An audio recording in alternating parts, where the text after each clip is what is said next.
اچھا، اس کے علاوہ ایک دعا بہرحال وہ سوشل میڈیا پہ بھی پھرتی ہے، وہ مجھے بھی انہوں نے خاص طور پر بتائی، وہ میں عرض کر دیتا ہوں۔ انہوں نے کہا کہ ایک دعا ہے جو ایک خاص طریقے سے میں کرتا ہوں تو کبھی ایسا نہیں ہوا کہ میری دعا قبول نہ ہوئی ہو۔ اللہ اکبر، اندازہ کیجئے، سبحان وہ کہتے ہیں کبھی ایسا نہیں ہوا کہ میں نے وہ دعا اس طرح سے کی ہو اور وہ دعا قبول نہ ہوئی ہو۔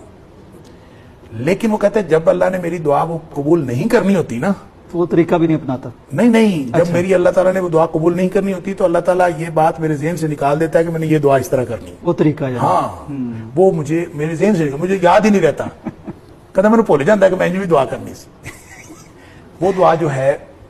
اللہم انک تری مکانی وتسمع کلامی وتعلم سری وعلانیتی ولا یخفى علیک شیء من امری وانا البائس الفقیر المستغیث المستجیر الوجل المشفق المقر والمعترف بذنبه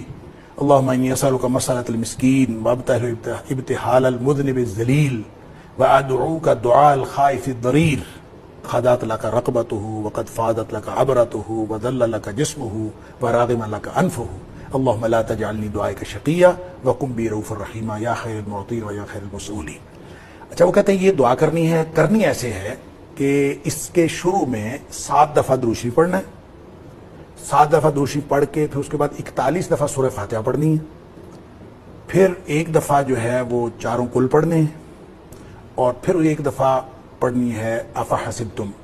انما خلقناکم، یہ آیات پڑھنی ہے، اور اس کے بعد پھر 7 دفعہ درود شریف پڑھنا ہے، پھر یہ والی دعا مانگنی ہے، اور اس دعا کے بعد جو مانگو گے اللہ تعالیٰ دے دے گا۔ اللہ اکبر، یہ وہ طریقہ تجربہ تھا ان کا، یہ ان کا تجربہ تھا، اور ان کا خیال یہ کہ، اور یہ دعا وہ کہتے ہیں میں نے پہلی دفعہ یہ دعا پڑھی تھی